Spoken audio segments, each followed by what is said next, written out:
and good day. My name is Jürgen Steinmetz from eTurboNews, and this is a breaking news update. For more news updates and shows, please go to youtube.com/travel news group. youtube.com/travel news group. Here's our update. This past year was not easy. Although 2021 was a somewhat better year than 2020, most people in the tourism industry will not be sad to say adieu to the year that has just ended. We might call the year 2021 a year of hope and despair, a year when we thought we might see an end to the pandemic and a year of false starts. This past year was not an easy year. We saw nations once again shutting their borders. Europe experienced a great deal of internal turmoil due to its being open and then closed to tourism. To add to the frustrations found throughout the tourism industry, many nations suffered from supply chain failures, high inflation, and a continued decline in customer service. Crime and terrorism were also a problem, especially in some Western nations. For many people, the new travel restriction that came with the Omicron variant of COVID-19 was the final straw. New restrictions, like mushrooms, seem to pop up almost overnight. From major tourist destinations to rural areas, the travel and tourism industry has become aware that the COVID-19 pandemic is still very much with us and that the travel and tourism industry will have to adjust to new and unique challenges if it is to survive. As the world's economies face new challenges, from high inflation to lack of employees, tourism leaders are having to rethink their assumptions and worldviews. It seems hard to believe that only a few short years ago tourism leaders believed that during this new decade no industry, nation, or economy would be an island unto itself. International tourism was on the rise and many locales, such as Barcelona, Spain, Venice, Italy, or the United States National Park System faced were then called over-tourism. Then, almost in the blink of an eye, the world of tourism changed, and the fear of over-tourism became the fight for tourism survival. How the travel and tourism industry adapts to these new economic and environmental shifts will impact the world's economy for decades to come. 2 years into the pandemic, it has become clear that tourism has no easy solutions. Airplanes might be full one day only to become empty the next. Hotels and other places of lodging must now compete for the business traveler with online meetings. Furthermore, it is not clear how the COVID-19 virus might mutate and what new challenges both tourism officials and public health experts might have to face in 2022. To help you determine your own strategy, the World Tourism Network, in cooperation with Tourism and More, presents the following ideas and possible future trends, although emphasizing that we live in a highly fluid situation and what might appear logical today might be invalid tomorrow. Freebies are more important than ever. In a world beset by high costs, daily regulation changes, and poor service, freebies are more important than ever.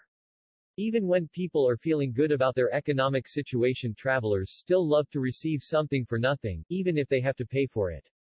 In these challenging times, a welcome drink or cookie, a small gift, or a souvenir can turn a simple experience into a memorable one. Combine basic costs into the cost of an admission ticket or a free night's stay. If hospitality is based on the idea of being taken care of and pampered, then charging for extras may be a poor strategy. Avoid extra surcharges. In the new world of travel, personal service is essential.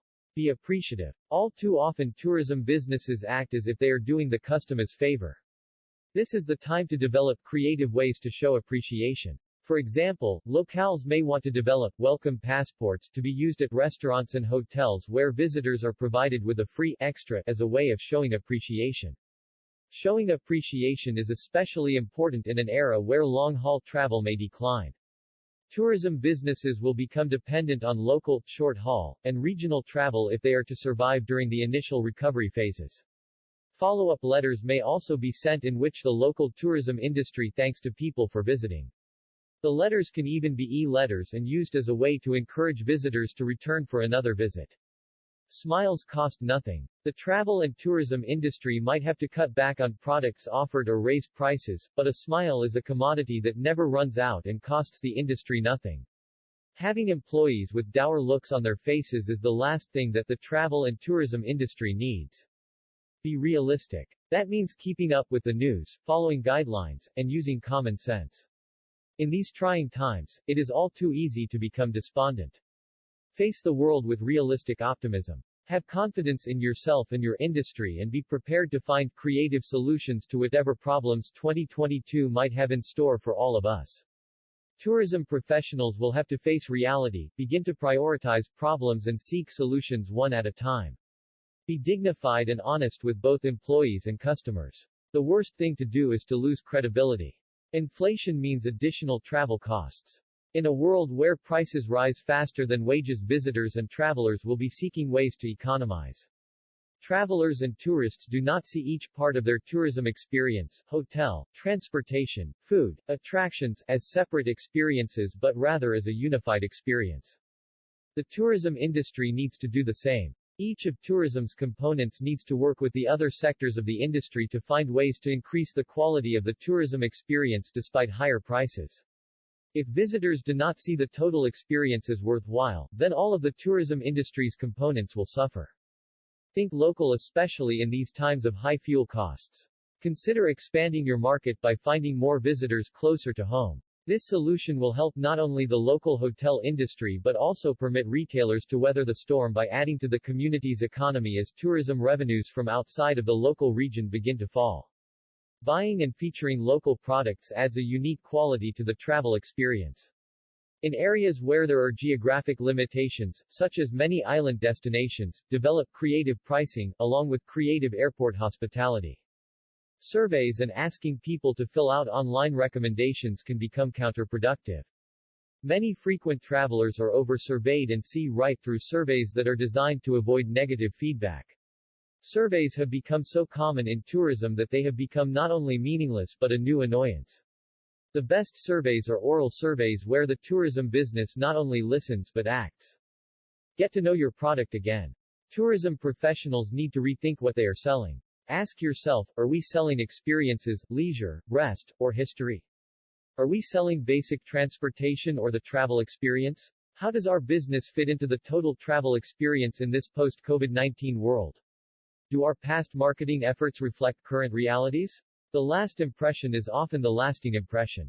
So consider being creative when people leave a destination. For example, hotels can give a restaurant coupon to departing guests, passport controls can hand out a come back soon brochure, or gas stations can offer a free cup of coffee for the road. The cost of the item is a lot less important than the memory and positive word-of-mouth advertising that it will create.